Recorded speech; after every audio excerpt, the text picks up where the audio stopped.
new manifestation of the continuity. Born of forced separation, Middle Passage and bondage, we are the African peoples of the Western diaspora. We acknowledge your favor upon us. We are sojourners, prayers at the river Reborn. Affirmations. Violence, greed, and ignorance severed us from our ancestors and ancestral home. We cried out to you. Brutish was our journey through the dread of the Middle Passage.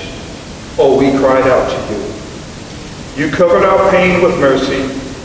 You saw us through. Let it be known.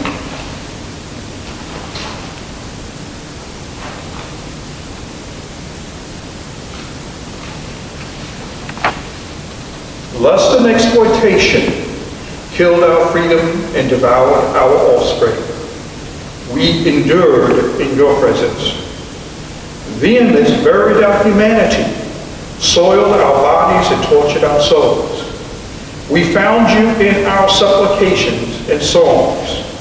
You gifted us with visions and possessions. You lifted us in praise. Let it be known.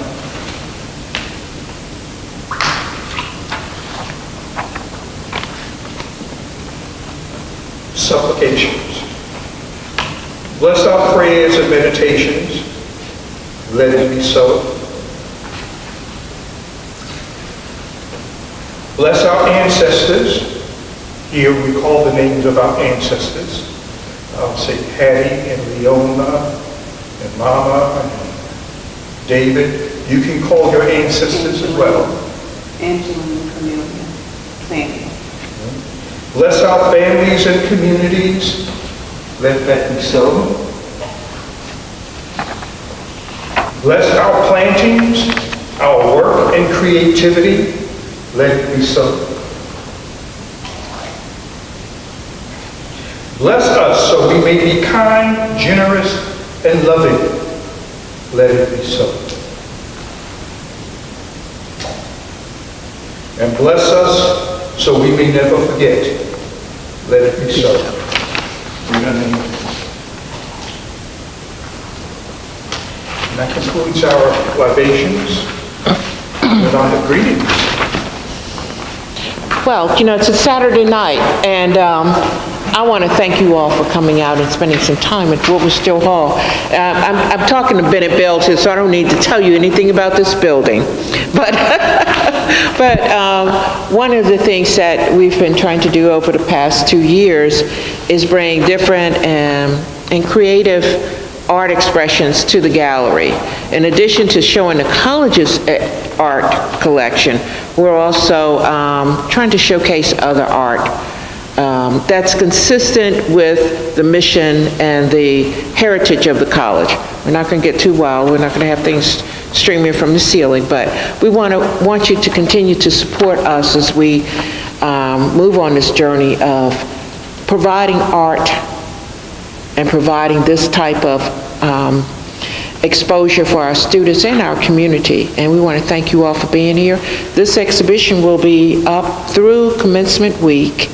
I think it closes on May the 11th. So if you know of others who may want to come by and see it, they can always call and make an appointment. Thank you again for coming.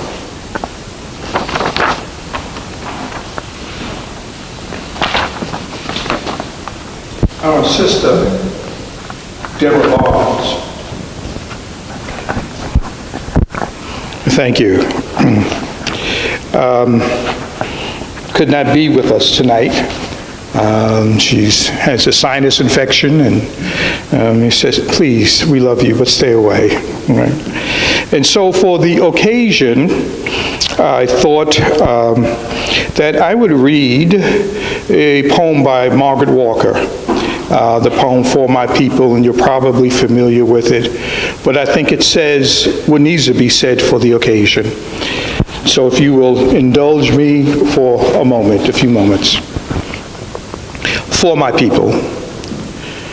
For my people everywhere singing their slave songs repeatedly, their dirges and their ditties and their blues and jubilees, praying their prayers nightly to an unknown God, bending their knees humbly to an unseen power. For my people lending their strength to the years, to the gone years, and the now years, and the maybe years, washing, ironing, cooking, scrubbing, sewing, mending, hoeing, plowing, digging, planting, printing, patching, dragging along, never gaining, never reaping, never knowing, and never understanding. For my playmates in the clay and dust and the sand of Alabama backyards, playing, baptizing, and preaching, and doctor, and jail, and soldier, and school, and mama, and cooking, and playhouse, and concert, and store, and here, and Miss Comby and company.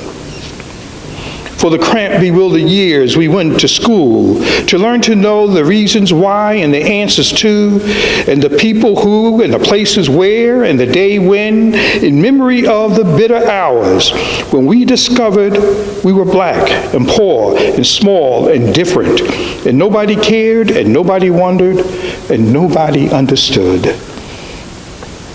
For the boys and girls who grew up in spite of these things, to be man and woman, to laugh and dance and sing and play and drink their wine and religion and success, to marry their playmates and bear children, and then die of consumption and anemia and lynching.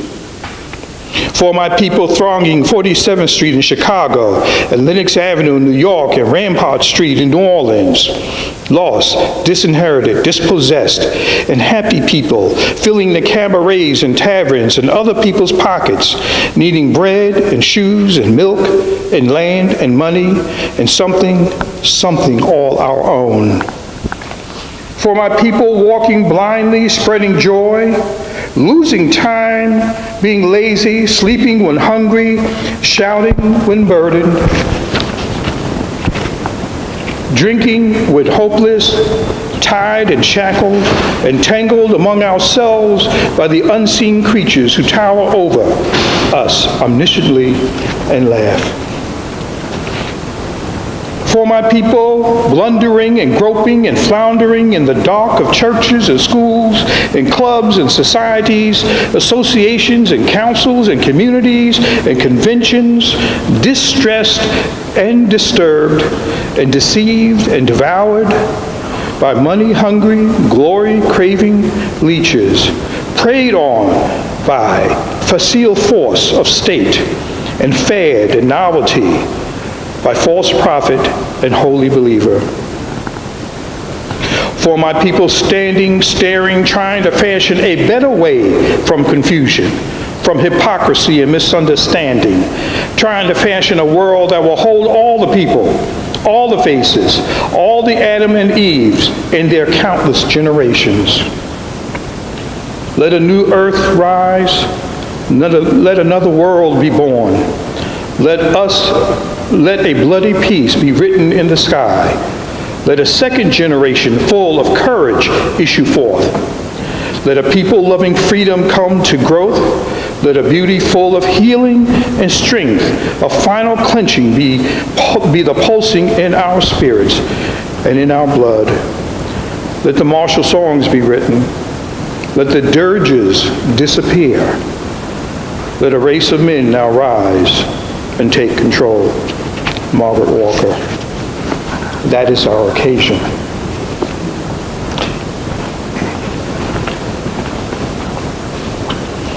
And so we'll now have Andrina come and talk about her work. Thank you. Well, most folks know that I love quilting, but this is really a great adventure, a great journey with James. James' book that he will talk about consisted of about 40 plus poems, and he said, well, you pick some, and we decided I would do a quilt to express the poem that he had written. And I chose 18 of them because we have 18 walls in here that I could put a quilt on. But it was really getting into feeling what he had written and being able to transfer that to fabric. And it wasn't really difficult. Some things were, I was trying to figure out how old was he when he wrote this, because some of this looked a little, what was he going through in his life when he wrote this, and I didn't want to, delve into, because I wanted to feel the words rather than him tell me what they were. I can't say that I have a favorite poem. I know there are some that have touched me more than others. The one in the back with the two sculptures, the man and the woman, he wrote one. I guess he just met who would become his wife for many battle. And as I was reading that poem, I thought of the song Still Waters by the Four Tops. So many of my quilts are titled after a song because, I'm figuring this is the 70s, the late 60s, 70s that he has written most of this, and he was probably listening to some of this music.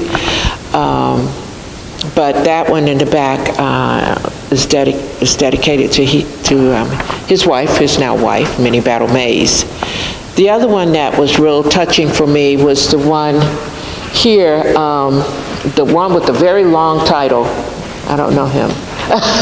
The very long title over here.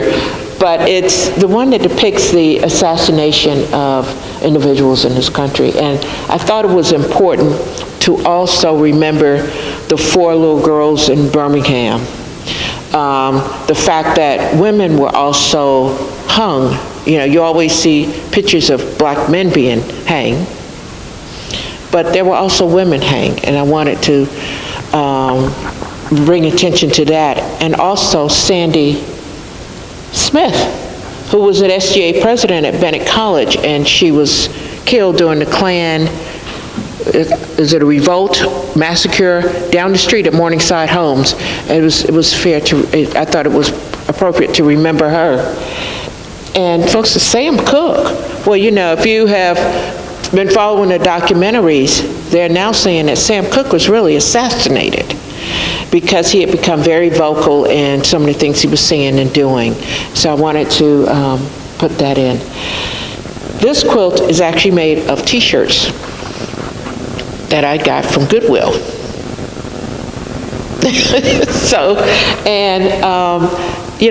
Reading the poem, I wanted to have a quilt that kind of expressed James, the strong man, the individual, the man who does seem to carry the world on his shoulders from time to time. But being able to go through about 3 or 4 Goodwills and finding all these shirts and putting that together is symbolic. And it's more a collage than it is your traditional t-shirt quilt. The other quilts that I have, some have African proverbs, some are with just quotations from famous people. And I wanted to capture that. And as people can use them as memories, use them for inspiration. And that's how I kind of connected it with the poems. But overall, this was, I think at our last reception, people asked, how long did it take you to do this? It's like 18 quilts in here. And I think only maybe 2 or 3 of them were done in 2017. I already had them, but mostly 2018 up to maybe a couple of weeks before the opening here. So that was 15 quilts done in a span of a year. But once I get started, and all of them are one of a kind, all hand quilted with the exception of this one, which is machine quilted. But I just hoped, and James gave me no guidance. He didn't say, yeah, that's right, that's wrong, yeah, that does or doesn't. The artistic, he allowed me to interpret the way I saw the poem, and I really appreciate that. So, and it's been great. He'll tell you about the YouTube video that's floating around the world. Yes. James. Okay. Thank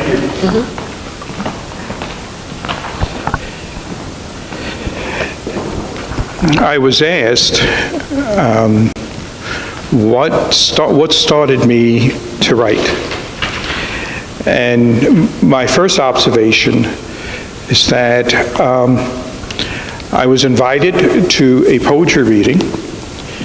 Well, let me back up a little bit. So I grew up down the street from the County Cullen Library and Schomburg Collection in Harlem, New York. And my refuge was the library. And so anytime I had spare time, I wasn't in the park playing ball or hanging out. Well, I did hang out. I hung out in the library. And because I was there, during those years, the library would always have people come in and read. So I had occasion to see a Langston Hughes, a Ted Jones, to talk to artists. One mural that I looked at for many years was by Aaron Douglas, who I eventually, as an adult, got a chance to meet. And that was like, you know, two people I had the thrill of meeting. One, Aaron Douglas, another one was Diana Sands. I was just starstruck with her, you know, so. But I went to this poetry reading, and it met in the afternoon. And at that time, the sort of leaders of that reading, Victor Hernandez Cruz, who's now the poet laureate of Puerto Rico, Felipe Luciano, who did a lot of work with the Last Poets, and he's an Afro-Puerto Rican, Doris Kim, I can go on with all these names, but it was so inspiring. So I said, let me try that.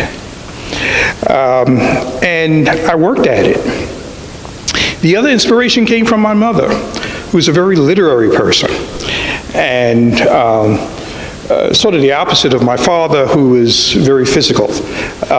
He was a boxer in the Navy during the Second World War, and I was the oldest son, so he thought I should follow in his footsteps. I like what my mother was proposing, right?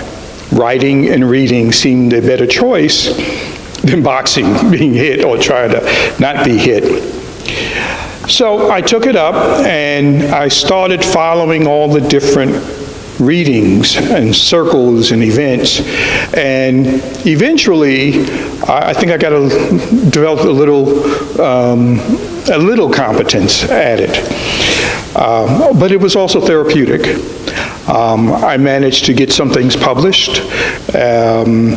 Some of my work, you may be familiar with the book, The Me Nobody Knows, which was eventually made into a play for Broadway. 3 of my poems were in that, and some other things that were self-published. And then years went by, I got busy with a lot of other things. And then in 2016, I said, let me gather some of these things together and put them in a small book. Not for sale, but I just wanted to share it with friends. And I shared it with Andrina. And I was thrilled that she was excited about it. I said, oh, well, it does have some merit, you know. And so she proposed this idea. So what I like to do is to read a few, just a few, and then we will open it up for, you know, a discussion. And we call that in the program the Blessed Circle, where we can hear from you. And the reason for that is that I had the opportunity to befriend James Baldwin and read a lot of his work. And one of the ideas he had, it wasn't his idea, but he sort of brought it together, articulated it in a way that helped a lot of people understand this concept of genius. You see, in the Western world, genius is thought of as individuality, that I'm the genius, and therefore everybody needs to kowtow to me because I have something you don't have. Well, Baldwin proposed, he says, well, no, you can't be a genius by yourself, because the things that you are a genius about come from other people, and all you're doing, or come from life, and all you're doing is interpreting it.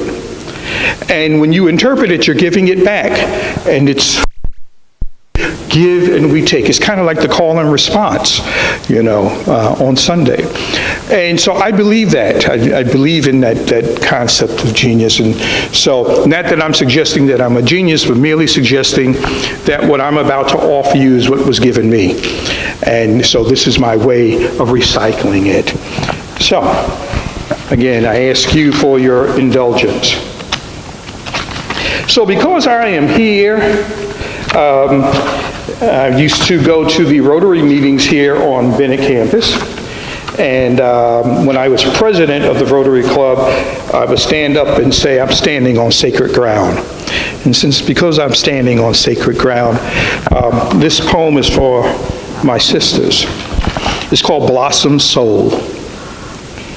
I watched her flower into Afro and Tiki, into black charisma, to make the black rose a beauty, a reality, and something all our own.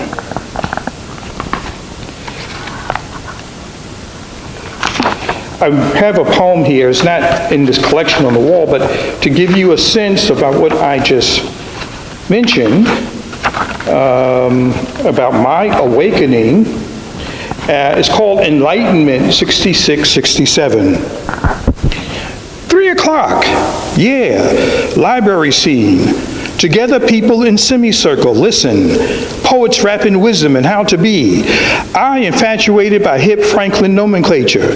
Learning to be poet, to be together, to be Franklin or a VH Cruz. 3 o'clocks now, I rap to semicircles.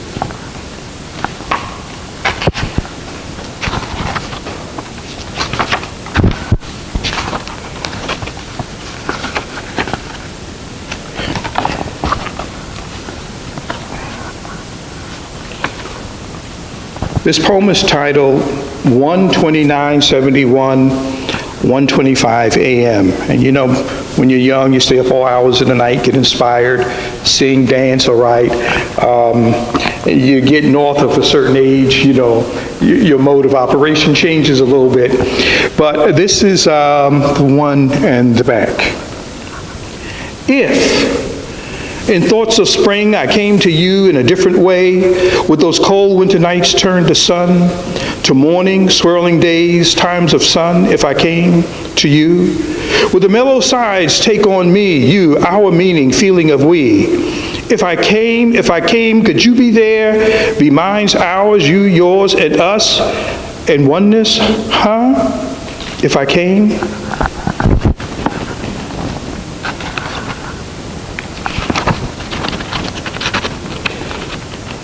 Lumumba's Woman was an interesting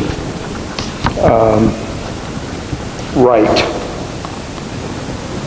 One, a lot has been written about Lumumba,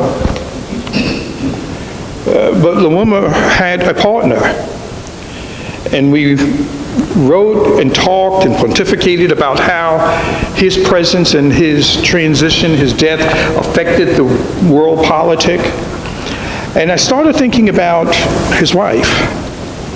And what was odd was that I had to do a transition, male into female's perspective.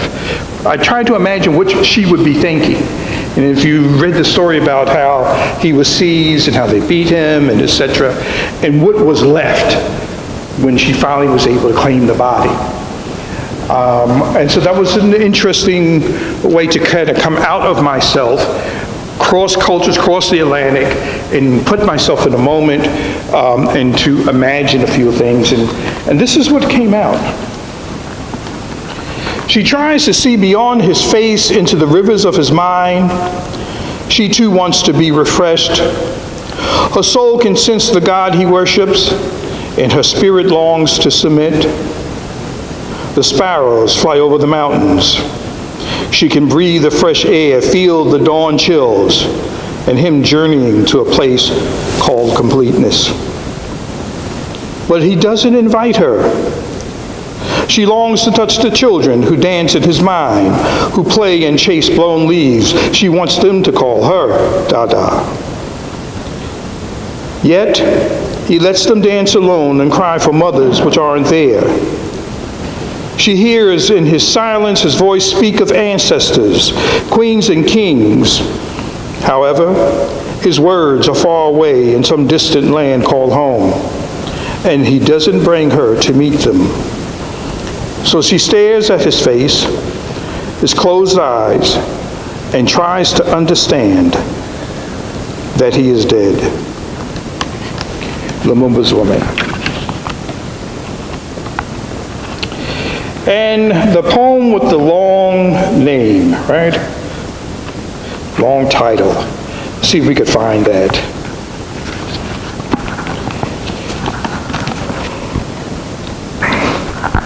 And the white world laughs.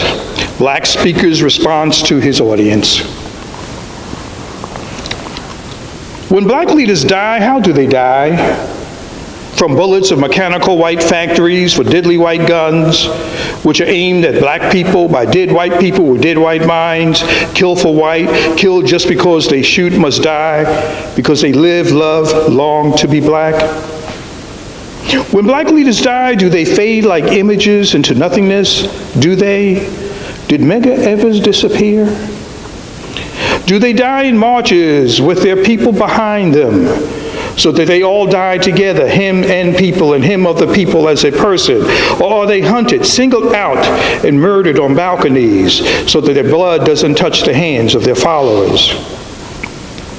When black leaders die, are they killed while they spout guidance words from their mouths, killed with no people protection? When black leaders die, we dig it on documentaries or just the right time TV shows or in obituaries, not realizing it's our death too, and that we must protect our gifted and VPs and poets and musicians and mothers and fathers and children. When black leaders die, we die. What kind of people don't protect themselves? Are we that type of people? Ask Evers and King and Malcolm and Turner and Lumumba and I could not ask my sons or daughters to become a black leader, qualified a martyr, qualified a target, qualified a dead black man/woman. Just asking questions. And then perhaps to just change the mood a little.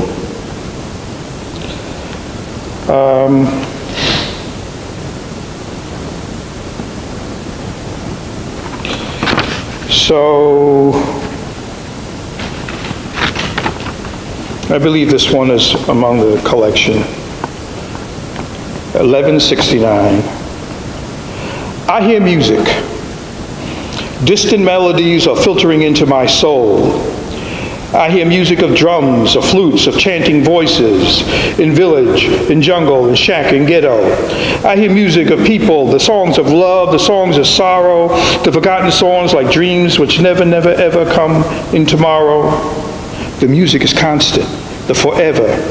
After transition of seasons, of years, of styles, of theories, after revolutions, no thing destroys music. It shall live past me into sons and daughters' generations. I hear music, distant drum melodies. Thank you. So now, we did the call, and now it's the response. Right? I could pass the mic, or... Yes, sir. Do most of your problems come from out of living in the city streets of New York? Is it inspired by hustle and bustle, what you saw during the 70s, 60s? Again, you said maybe they didn't indicate how old you were when you started. Yeah. Well, it's a combination of things. I'm a first-generation New Yorker. And my family came out of Louisiana to Arkansas, to Fort Wayne, Indiana, and then part of them moved to New York. And they got to New York in the late 20s, early 30s, and eventually my generation popped up, right? You know, so a lot of what we had, and my father's family's from South Carolina, so a lot of what we had values were not really urban values family members traveled with. And the other thing that influenced was that we were always going back south, you know, and so there's that influence as well that contributes. And then, yes, you mix in some of being in the city, with all the influences that are there. And it was a time, the 60s for me, when I became an adult, was a time in which there were so many influences. The level of creativity and energy in our community was just off the chart. And so I spent a lot of time just soaking it up and trying to understand it. And the other thing, I don't want to sound too secular here, I grew up in the church, you know. Grandfather was a minister, you know. The family church was like where we spent, you know, our time. I joke about the fact that my mother would go to work and, you know, she had us regimented. We knew when we had to. We would in the Christmas play, all the Easter programs, and she knew we would be there while she went around and did all the things, you know, and we knew we would be there too because we knew the consequences of not going, you know. So there was all of that mixed in as well, and as much as I have pursued my own interest in things, that's a bedrock. I always go back to that. I talk about in one of the poems about, well, in the libations, you know, about possessions. You know, they had a steeple in the church that my grandfather would talk about on Wednesday night prayer meetings, you know, how the chairs would float up in this room, up in the steeple, and they had visions and all of this. And, you know, I said, I'm going up there, you know. But it was that kind of energy that was in how we were, and we carried that energy through everything, you know, that we did. I don't know if that answers your question. So it wasn't just, so when I hear people talk about, well, I'm a New Yorker, I said, by way of where? Okay, you know, and then people have to pause, you know, and you look at the slave records, most of us came through South Carolina. You know, and then where did you wind up? You know, so we you know, and my final note on that is that I tell, when I would teach the first day of class, I asked people where they were from so that I could dispense all of this stuff about, well, I'm from Cali and I'm from New York, and I said, none of us got to decide where we would be from. We didn't stand in line and say, yo, big man, I want to be born in such and such, but it didn't happen that way. So wherever we are from, it's a good place to be from because we're from there. So I tried to represent the best of my heritage, whether it's Louisiana or 135th Street, you know, because it's all of that makes me who I am. And thank you for the question. And it's interesting, James's family is from 96. Yeah, my father's from 96. Yeah. About 20 miles from my hometown of Pleasant. You said 96? Yeah. Isn't that Crescent, Cameron, St. Matthews? Oh, no. No, that's a, Greenwood. yes, the Greenwood, yeah, Newberry County, so, yeah. And the interesting thing about 96, that's also where Dr. Benjamin Mays is from. But now we spell our name with an E. And if you go back and look at the records, there were two Welsh brothers, both Mayses, and they spelt it with an E. But we all know the story. You know, after we got emancipated, right, people spelled their name whichever way they thought was best. So, but that's where, you know, yeah, that's where. And I joke about the fact when we would go south, and my father would always say, oh, okay, we going to Columbia.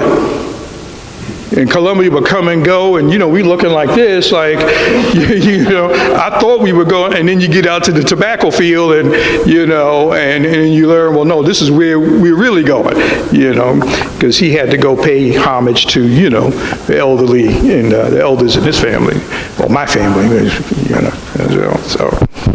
I appreciate you mentioning your experience with church and growing up in your grandfather and that sort of thing. But I didn't detect a lot of that in your writing, at least the pieces that you read about, that you read. A lot of people use of us because we, sometimes really immersed in church stuff. Right. You use that in your writing, but I didn't see that come out in what you did. Yeah. Faith, religion, Bible. Yeah. I didn't get that sense. So let me unpack some of it. Okay. So let's go to Lumumba's woman, and Lumumba is journeying to a distant place called home.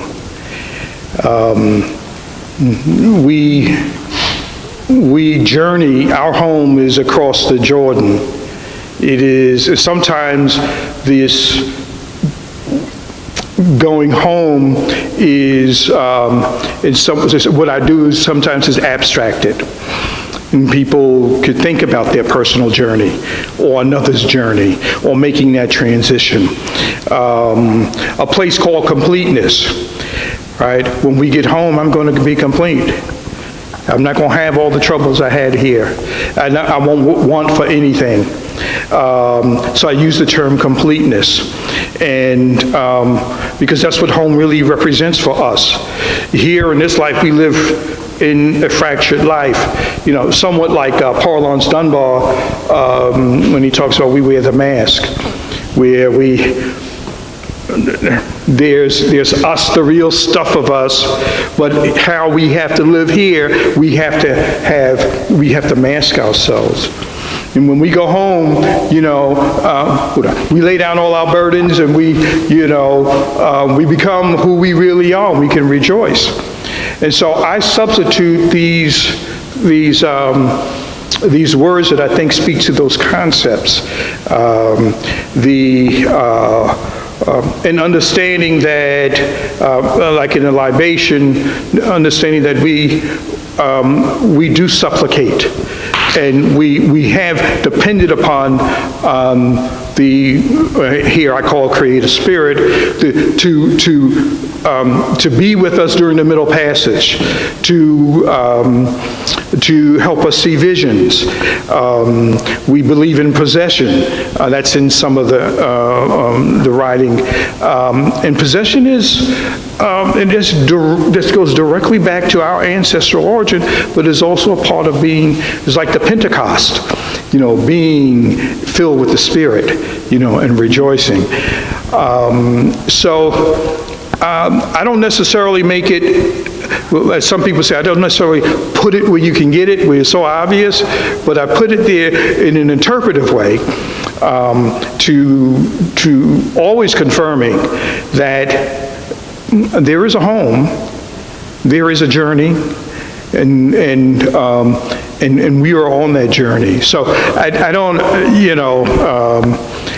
like you'll find in some of the poets of whether you talk about the Chicago Renaissance or Harlem Renaissance or whatever, where they will use direct references, and or in paintings, his name just Tanner, where his subject matter has to do with, much of the subject matter has to do with the life of Jesus, and there's no mistake about that. You could see that. But part of what I struggled with was the search that I was going through was, how do I continue my search to become who I need to be in life, but also stay connected to my roots and heritage. And I kind of went way over here and way over there. And the interesting thing, my grandmother was one of the powerhouses of my family, would always say, "What you doing now?" And call me Jimmy. So, "What you doing now, Jimmy?" And I would say, "Grandma, I'm doing such and such." She said, "Okay, all right." And she seemed to know every step of that journey, and just give me her blessing, and then I'll go on about what I'm doing. But thank you. I kind of try to do it in a different way, using different language, right? Pass the mic. I won't drop the mic like they do in some. Right? Become connected with the fabric and the torture. How did that get started? Well, I think once reading James's book that he shared with me, I said it would be great if I could do a quilt to kind of illustrate the poem. And it kind of morphed into, okay, we'll do these, and why don't we have this in an exhibition? Because you generally don't see poetry and quilts together. You may see poetry and paintings. So we wanted to do something that was unique. And I've known James for, almost 20 years now. That was my next question. Yeah, we've known through Rotary, and I think, we met through Rotary. Yeah.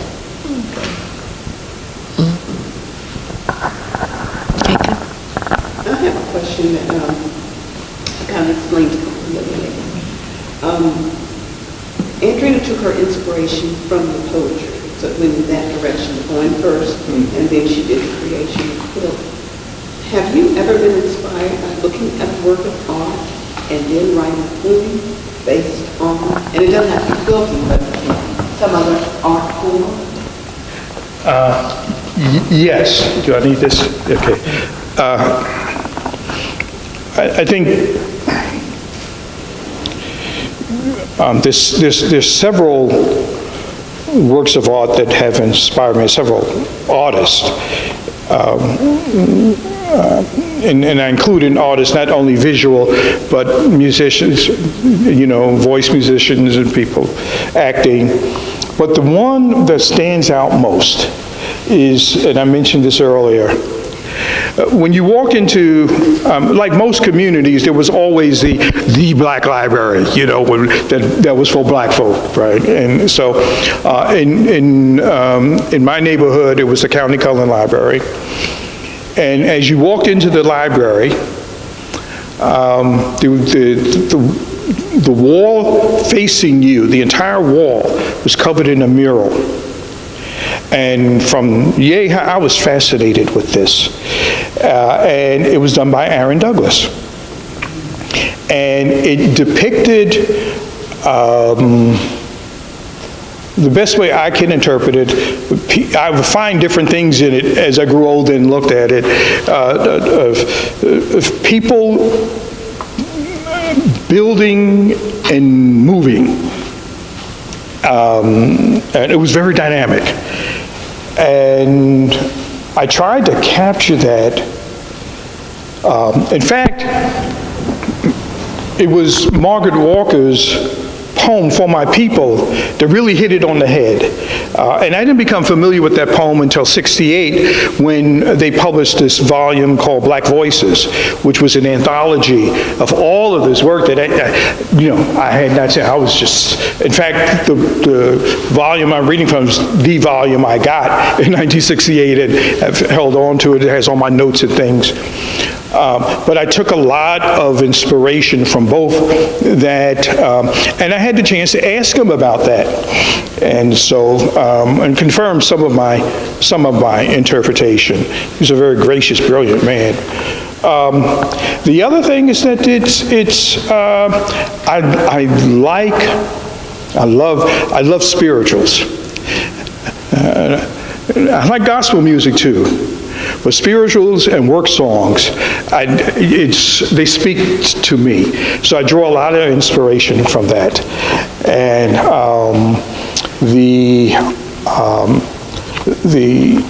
in my church, while there was Baptist churches can be really interesting. And this particular one, they did not, well, I shouldn't say that it was not the gospel song, which was very popular, became very popular, but they kept with the old, the old hymns and the old spirituals, and that's what I grew up listening to.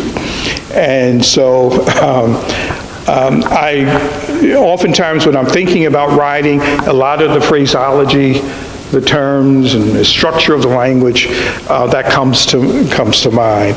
And so, well, I don't know, I've kind of, went all over with that, yes. But yes, so that's the Baldwin piece, where Baldwin makes it clear that we are always pulling from life, and we give it back.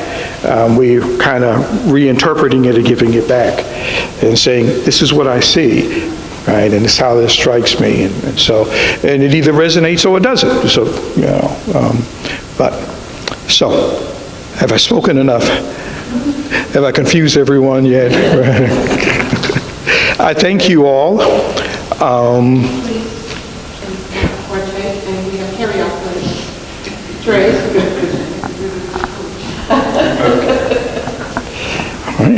Yeah, this is, I want to also thank Tom Lipscomb in the back, who's helped us out with our videography, and Dwayne Mims.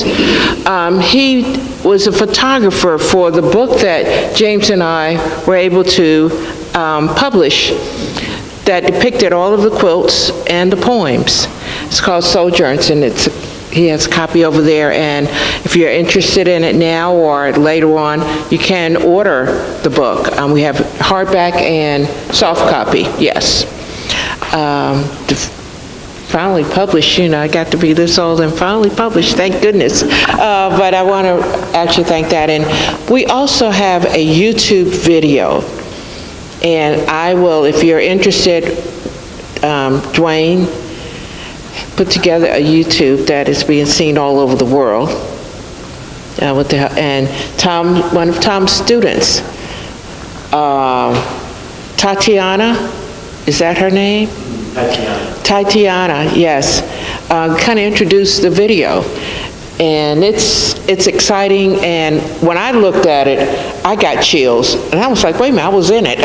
But it was really a great video, and it just told the story of this exhibition and the journey and the reactions of individuals who saw it when we first opened the exhibit. So if you're interested, we can email that to you. Okay, thank you. Yes. Did you need to say something? Oh, okay, good. Please help yourself. We've got some carry-out trays.